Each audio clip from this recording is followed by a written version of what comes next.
Okay, take two. I just got cut off here, my YouTube connection, so I'm going to re-record this message. Today, within the last 30 minutes, I got a question, and it's a great question from somebody who has 4 or 5 clinics. And the question was, what do I do? How do I handle it if I have more than one clinic? Should I be making a separate individual patient newsletter for each clinic? And the short answer to that is it's more work. The second follow-up question is it worth it? And my recommendation is yes. If you do it well, if you have a system in place where you're not running around gathering 5 different stories or 20 different stories, and you can delegate that responsibility, I think you'll find a much greater return on your marketing dollar investment. And here's how we set up that system.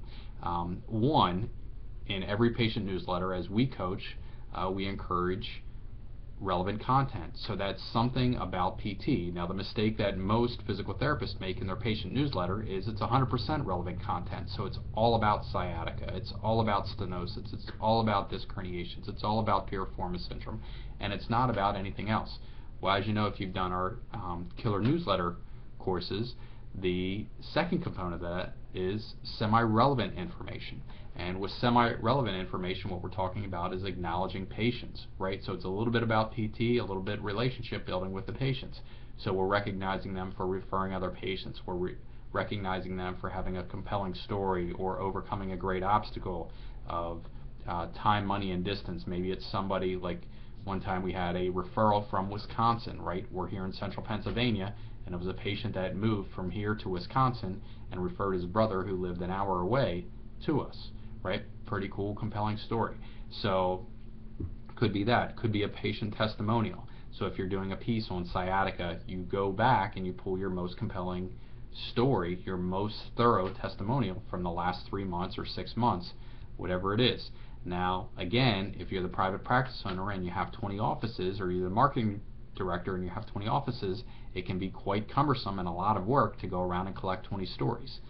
However, if you have clinic directors in place, which I haven't talked with a private practice owner yet all across the country who has multiple offices and does not have a clinic director in place at each office, right, a therapist who's responsible for that, the running of that office, even if it's just a therapist, an aide, or a PTA and a receptionist, right, you have one of those responsible in each office that you could not delegate that to and have a very successful system in place. But you just need to coach them along about how to do that. So here's what you do. Every single one of you that is watching this video as a private practice owner should be collecting a testimonial from every single patient who comes through. It's not just a once a year thing or a once a month thing. It's something that if I'm coming in for PT and I'm your patient, at the end on my last visit, my graduation day, I should be filling out a functional story. And we share with that frequently as a bonus exactly the wording that we have used, that we've evolved into using over the last 10 years of how we collect that literally thousands of amazing patient testimonials with very little coaching. And I believe it's 2 or 3 sentences on our testimonial sheet, and it's the patient sharing their story in functional terms, not I really like Chad, he always smiled at me, I felt warm and fuzzy inside every single visit, that nicey stuff that usually ends, I'd recommend Madden PT to anybody. Well, that's not really doing you any good. What you want is a compelling story. So before physical therapy, I thought I would never walk again, I thought I would need surgery, the surgeon told me I would need surgery and be in a wheelchair the rest of my life if I didn't get it, whatever that story is beforehand. And now after, I'm back to golfing, I'm back to playing with my grandkids. This past weekend I just spent at a Phillies Dream Camp down in Florida. Whatever that is, right, you're looking for that compelling piece, right? And it's like that Russell Cromwell story, Acres of Diamonds. They're there. You just need to uncover them and look for them a little bit. Right? So you can have a system in place where your directors are doing that. They're on the front lines, they know the compelling stories, and they can work with their PSRs, their patient service representatives, or more oftenly called a receptionist, to know who are the best stories, right?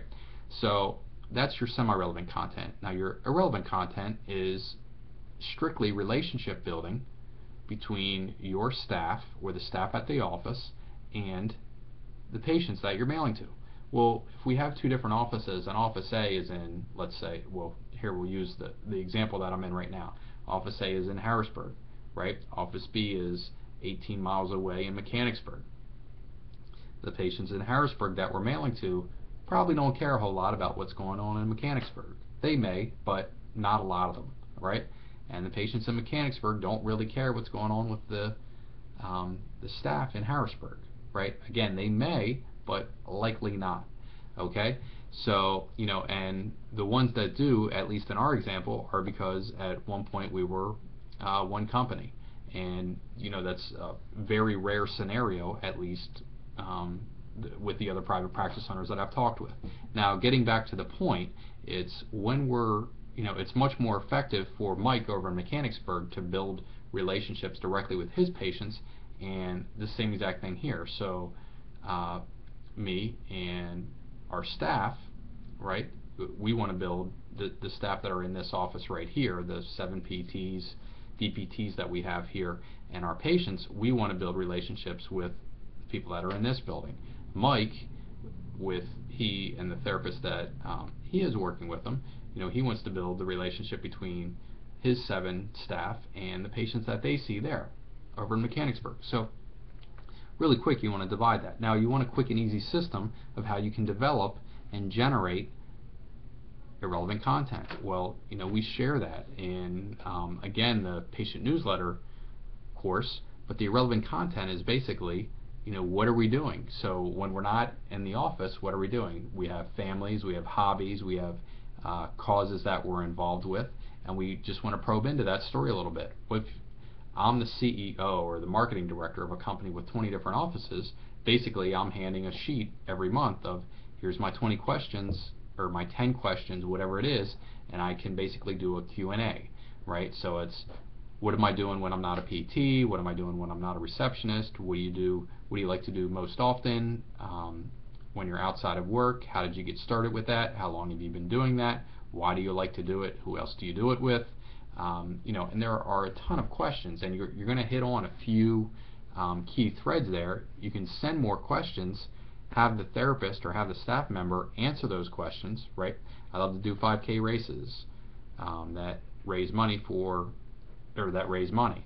Well, then your follow-up question is, well, what are you raising money for? And it's breast cancer. Well, why are you involved with that? Because I had an aunt pass away from breast cancer 8 years ago, and we run on the anniversary, and I liked it so much. It was such a spiritual reward for me that I could use my running abilities and my interest in running and my love of running to raise money for cancer. So now I love to do it, and I do 20 cancer 5Ks a year or whatever it is, and I'm a director of this one, and there's a whole story there, and you just need to uncover it with questions, okay? But basically you can develop 7 or 10 questions, get those out, have a system in place, and then get your marketing newsletter out. Again, I highly recommend having an individual letter for each office, and I hope that helps you out. Talk to you tomorrow.